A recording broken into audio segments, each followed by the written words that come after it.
Today we're going to talk about the bottom of the barrel teams, the teams that are, not they're not going to be in play-in or playoff hunt for most of these teams. A lot of people aren't talking about these teams at this point in the year as we are almost in April. March Madness is coming around.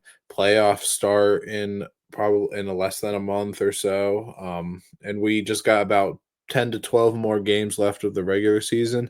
And we're going to talk about the teams again that won't be in the playoffs, that won't be getting a lot of coverage for the last couple weeks of the season, and just going over how their season has been and what they could look forward to potentially for some teams, and some teams that just got brutally unlucky because there are some of those teams at the bottom this year that we're just gonna talk about. So we'll start off with the real bottom. The Wizards and the Jazz.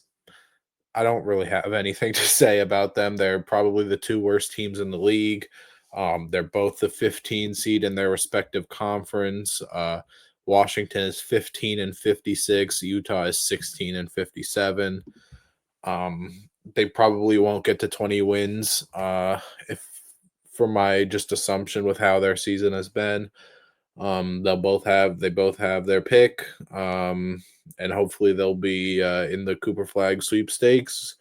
And if not, then they'll get Ace Bailey, Dylan Harper, VJ Edgecombe, Trey John. There's a lot of guys that these teams can look forward to, even if you're not the number one for Cooper Flag. I think the Wizards have a much better future because they already have started the phase a little bit before Utah did. Again, the Jazz, I mean, they've got players like Markkinen, who was an all-star last year, either last year or the year before. They've got guys like John Collins, Colin Sexton, guys that can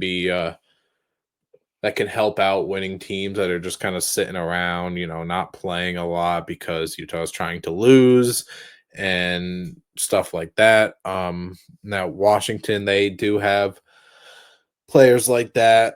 Jordan Poole, even though he's still relatively young, but like they got Marcus Smart, they got Malcolm Brogdon. I mean, guys even like Corey Kispert.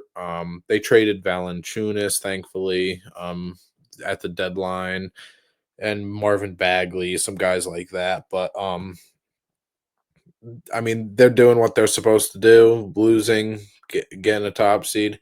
That's all I really have to say about those teams. The Pelicans, the 14th seed out west, they're 20 and 53. I mean, when you want to talk about a season that just had everything go wrong for them, this is what you talk about. I Every year I do a for myself, I don't have a video for it obviously, but I do predicting where I have like what the standings will look like, players that will be in the different award races. Actually, I can see if I um have it somewhere, but I'm pretty sure the Pelicans this year being I had the Pelicans. I assume we're going to be the 6th seed this season. Um, Obviously they're not. They're the 14th seed. They had so much unfortunate injury. I mean, Zion has been out in and out. He's looking like he's playing some of the best basketball of his NBA career. I mean, Brandon Ingram I feel like it's been months since we've seen him, but he's not even on the team anymore. Thankfully, they got him out of there, but he still hasn't even been playing. Herb Jones was been out for the year for a long time. We haven't seen him in a while. DeJounte Murray, I mean, he like broke his hand the first game of the year, and now he's out for the season with ACL. Trey Murphy's out for the season for his, I think, a shoulder injury. CJ, I believe, has played a good amount of games, but like they've had even nagging injuries like Alvarado, Jordan Hawkins. I mean, it's been a rough season for them. I mean, go again, maybe the 6th seed was being a little generous because the West is so, like, middle heavy where, like, anybody could be the 10th through the 4th seed pretty much except for the real bad teams, but this team I thought was gonna be so good with adding because you would have a hypothetical starting lineup when the year started of DeJounte, CJ, like Brandon Ingram, Zion, and whoever the center is. Sometimes it's Eves Missy. They now have Kelly Olynyk and stuff, but obviously Ingram's out. Trey Murphy has looked amazing. He's averaging over 20 points per game. Me and Hoops All In, we just did a thing for me predicting who first time All Stars will be next year. I put Trey Murphy in that conversation. Um, but they just had so many wings and they got Ingram out of there. But still, I mean, when that team is healthy, if it comes back with those same 5 players of DeJounte, McCollum, Murphy, Jones, and Zion, at least one of them's got to come off the bench still. And it's not going to be Zion. It's not going to be DeJounte Murray. So, and I can't imagine it'll be Herb Jones. So, my vote would probably be CJ or to honestly just get CJ out of New Orleans. Excuse me. To get CJ out of New Orleans altogether. I thought he would have been traded at the deadline or even last year. So you can have like DeJounte, Herb Jones, Trey Murphy, Zion, and Eves Missy or whoever, Kelly Olynyk.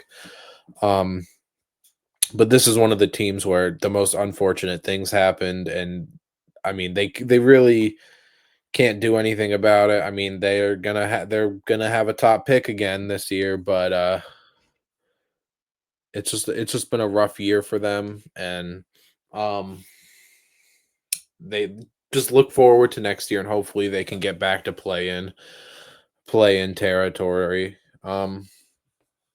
Next we'll do Charlotte, the 14th seed in the East.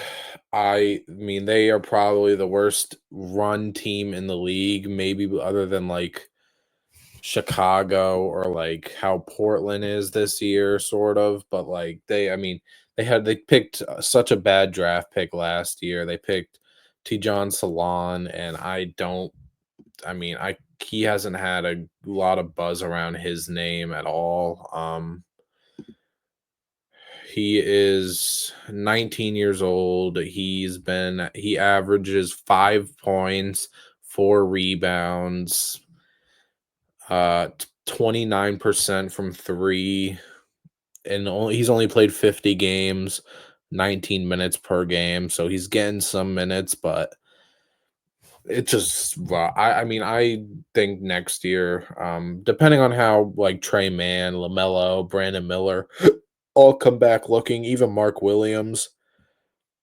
I mean, obviously the Wizards and the Jazz have a much worse record, but the Hornets very well could also hold that worst team in the league title. I mean, I know they're not a big market. They don't have any crazy, like LaMelo's made an all-star. He had some all-star buzz this year. Brandon Miller looked like he could be on his way to. He was in the same category for me for Trey Murphy that next year. If the Hornets do some good stuff, then he could also be looking at his first All-Star appearance maybe next year or the year after. I really don't know what this team holds because we've heard all the buzz about some LaMelo being traded and building around Brandon Miller. But I mean, LaMelo isn't a guy you just trade, even though I'm not as big of a fan of LaMelo as probably the consensus is. But like say, I mean, if you don't get Cooper Flag and you get the second pick, that's most likely Dylan Harper. Are you going to take Dylan Harper and then still keep LaMelo on the team, or even if you get the second pick and you want to take Ace Bailey, you still have a guy pretty similar in Brandon Miller. And I mean, you still, again, like I said, you have Trey Mann who was balling for the first few games of the season before he went out for the year. I mean, you have like Miles Bridges still, who's been playing fine for his standards. But I don't know what this team does, especially if they get a top 3 pick, because I mean, I guess if they get the number one, they could keep them all. Lamelo, Brandon Miller, Cooper Flag, because they'll all play different positions, and then maybe you find a suitor for Miles Bridges at the trade deadline, or you start a jumbo lineup where you have Brandon Miller at the two, Miles at the three, Coop at the four. And that team doesn't sound that bad, but it just that team has no defense. I mean, LaMelo's not a defender at all. Brandon Miller can have his moments. Same with Miles Bridges. Cooper Flag is supposed to be looked at as a very high defensive prospect, but he's only a rookie. Mark Williams has his defensive issues at times too, even though he can defend. So the Hornets they're in such a bad spot. And I just don't know how they do this, how they or what they do in their future, because again, this team is not being ran very well in my eyes. I mean, it's cool to get these high picks, LaMelo, Brandon Miller, whoever they get this year, because I assume they'd be top five.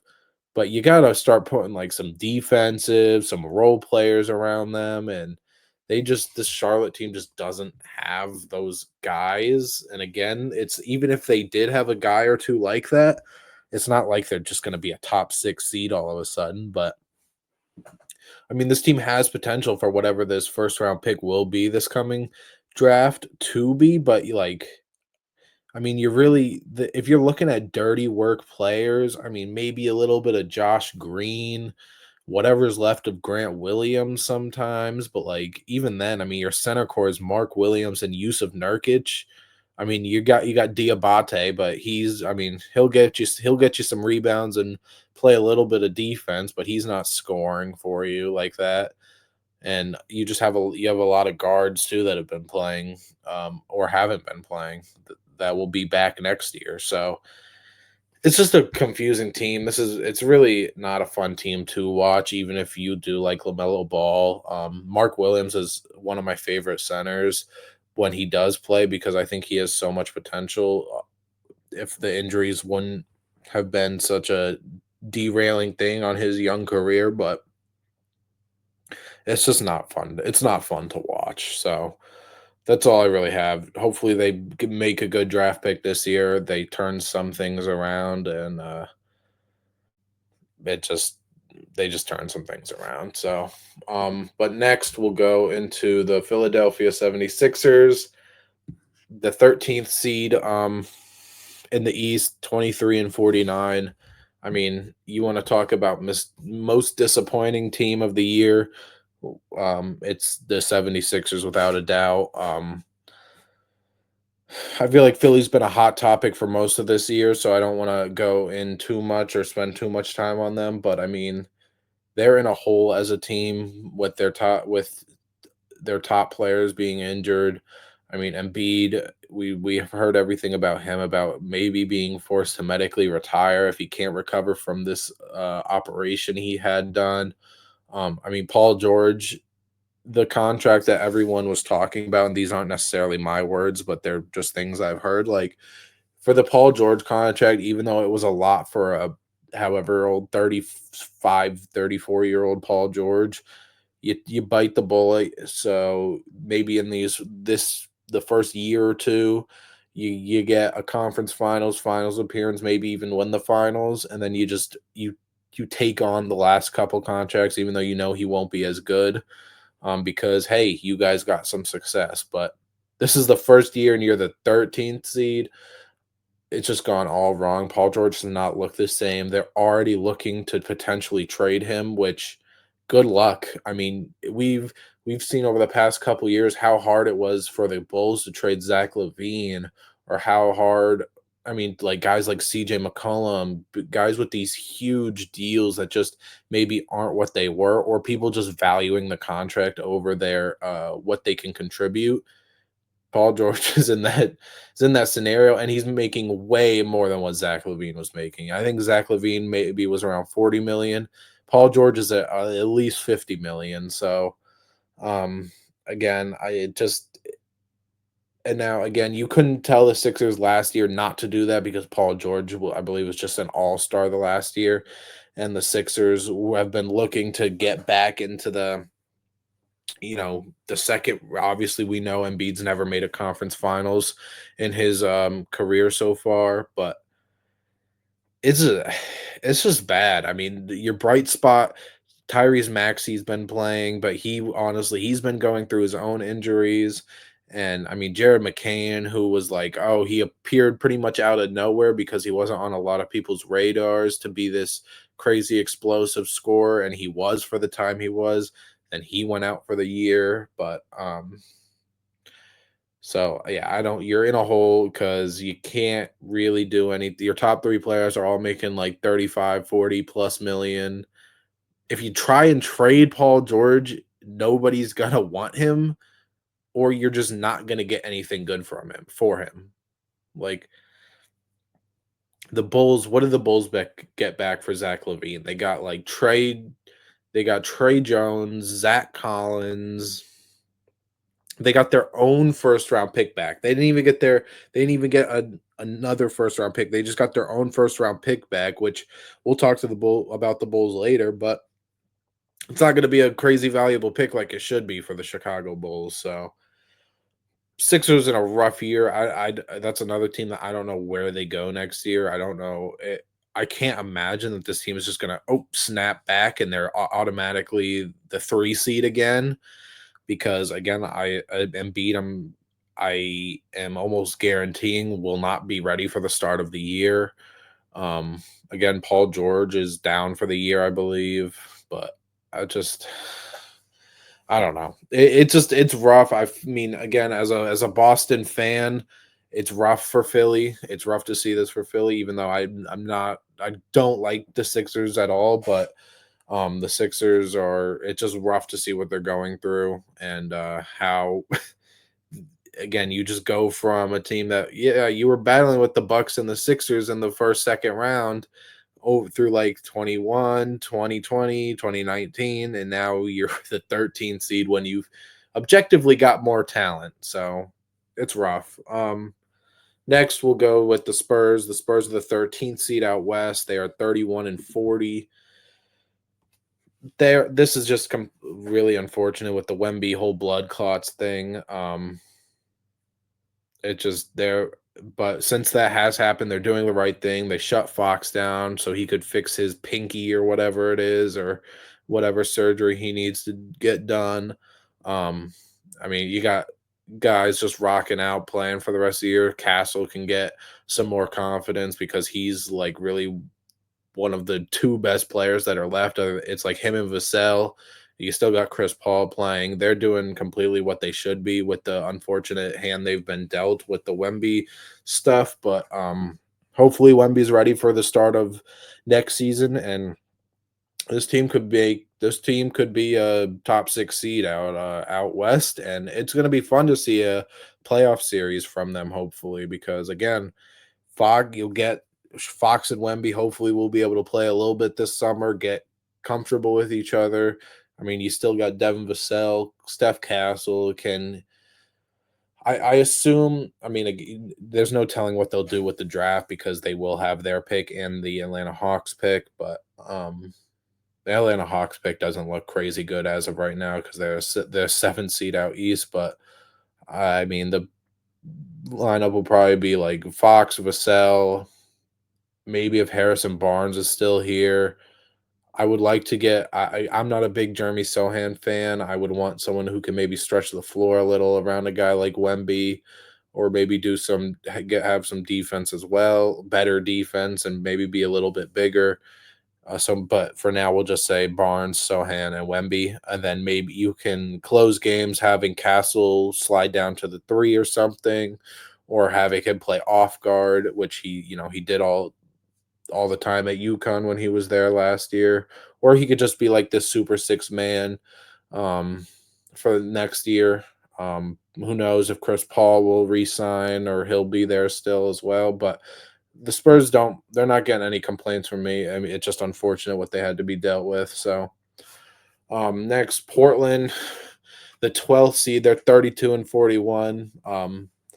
They've been winning a lot since the start of the year. start of the calendar year and All-Star break and all those things. They should be trying to lose as well. I mean, they're not going to catch up to like New Orleans or Utah, obviously, but the Spurs are only one game behind them. And as of right now, I mean, if the season ended today with their 32 wins, there would be 3, 4, 5, 6, 7, 8, 9. There would be 9 teams with a worse record than them, which means they would have around the 10th pick. Not good if you're Portland. Portland, you want to get in those top 5 picks, just like Utah has been, because again, this is really the second year, I guess, of your rebuild, because this is your second year without Dame on the team. But I mean, Shannon Sharp's a fun watch. Anthony Simons is he's a good scorer. We've seen Denny Avdia's been on a roll recently. Um, Scoot Henderson's been looking good too, but they've been winning. Matisse Thybulle came back for the first time in forever. But they've just been winning for too much than what you would like to say. So, um, Brooklyn Nets, 23-49. They are literally the exact same as Portland. I feel they just were winning too much from the start of the season. Portland is more recently winning. Brooklyn has been won too many games to start off the year, and again, they are the 12th seed, which means that they have 6 teams that are worse than them by record. And again, if Toronto falls a little bit, then who knows? Then that's another team added. Which I guess isn't the worst to have a 6th, 7th ish odds, but it's just not a. It's just they've been winning too much. And the last thing I meant to say when we were talking about Philly is going back to them real quick. Their first round pick is top 6 protected. So that could potentially be going to the Oklahoma City Thunder, depending on how the odds fall in their favor or not. Which, first of all, it's a great thing for Oklahoma City. It's crazy that they would have another top whatever pick if that doesn't convey, but that just I mean that's bad if if the Sixers can't even get their own pick after this year. So we'll see how it goes. 11 seed out west, Dallas, 35-38. We've talked about Dallas so much since the Luka trade has happened, so I don't want to say too much about that. I think since the last time we talked about them, I mean, Kyrie is out for the year. They've had so many injuries to where they've only had to play like 8 guys in a game, which you shouldn't really be doing in the regular season, especially when you're a team that's not going to make the playoffs. But going from NBA Finals to play it or not even in the play-in is going to be a rough fall. I mean, they could get in the bottom of the play-in because the 9 and 10 seed have the same amount of wins as them. They just have one less loss than the Mavericks, but it's rough, and obviously this isn't just a normal fall off. You traded Luka Doncic, you got Anthony Davis, who just came back. I think he only played like 24 minutes, but Anthony Davis just came back. Don't know. I don't even know why Anthony Davis is playing still, um, because he should just be sitting for the rest of the year too. But maybe he just wants to play. I don't. Who knows?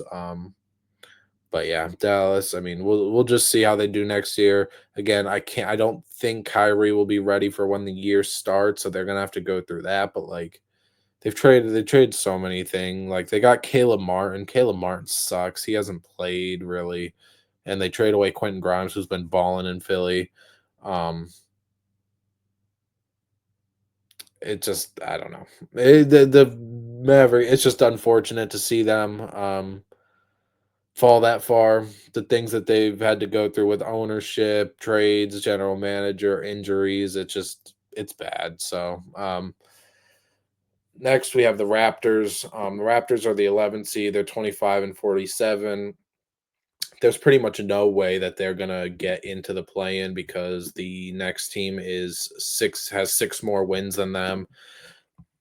So they're pretty much those are the East is pretty much set. Nobody else can sneak into the play-in unless something insane happens. But I mean, the Raptors, they've been fun to watch because they still have good players, RJ Barrett, Scotty Barnes, Jakob Poeltl, Emmanuel Quickly when he has played. But they've been tanking, which they want to do, but they've just made it more enjoyable than just like, oh hey, we're not gonna play anybody. They play like the starters for a little while and then they sit them for the rest of the game, which some people may not like, but hey, whatever. They're doing what they're supposed to do. They're losing. Now I'm sure they would want to be lower, if they could be, but they're the teams below them. They're just so much worse than them, other than I guess Philly technically. But like the team, the Wizards, they're way worse than what the Raptors are. The Nets are way worse than what the Raptors are. The Hornets, same thing. We haven't seen Brandon Ingram play, but I think next year could be intriguing for them because, again, I keep saying it, but who knows what free off season and free agency and draft looks like. But if you have a team of Quickly Barrett, although Barrett isn't even look, Barrett could be on the move. We've seen some things talking about him being potentially traded, but we'll say he's on the team for now of being Quickly Barrett, Ingram, Barnes, and Podal. Not bad. I mean, it's not the greatest defensive starting lineup just based off personnel and how players play, but I think it could be an intriguing thing. I think they could get into the play-in again from last year, but I it just they're doing what they're doing. I don't really have comments. I'm not going to talk about Phoenix because Phoenix is the 10th seed and they are not really one of these bottom of the barrel teams. So I'm going to talk more into the East plan because the East plan has worse teams than what the Suns are. But the Heat are the 10 seed, 31 and 41. They suck. They're garbage. Bam Adebayo hasn't looked like the same thing they've done. Sure, Tyler Hero made his first All Star appearance, which I didn't necessarily agree with at the time. I think some guys should have made it above him, like Trey Young, maybe even a LaMelo Ball, but he made it. They're bad. I mean, they traded obviously Jimmy Butler, so that's obviously you trade an all-star caliber ish player, and you don't get back all-star caliber players in return, so it makes sense. I think the Heat always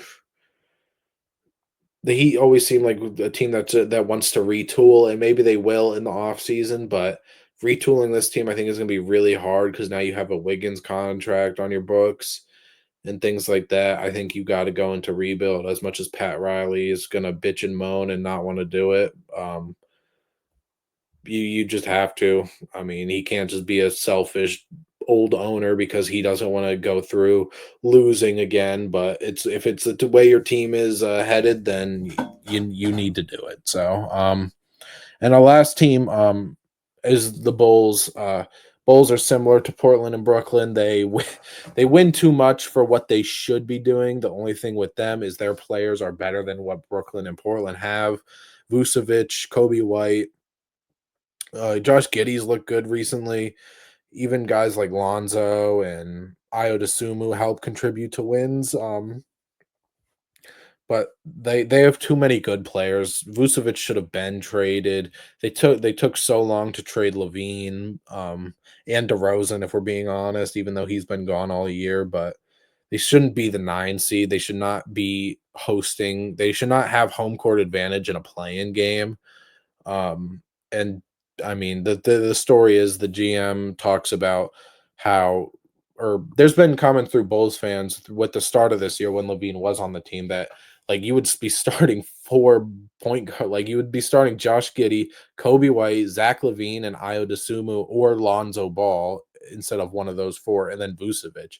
And the GM is like, oh, I don't mind that lineup, or he thinks that there's still something here from like 2021 or 2022 when they were the like top of the conference before the calendar year turned around. But the GM, it's just another GM that has too much pride to trade away what he's built up, what he's drafted, what he's.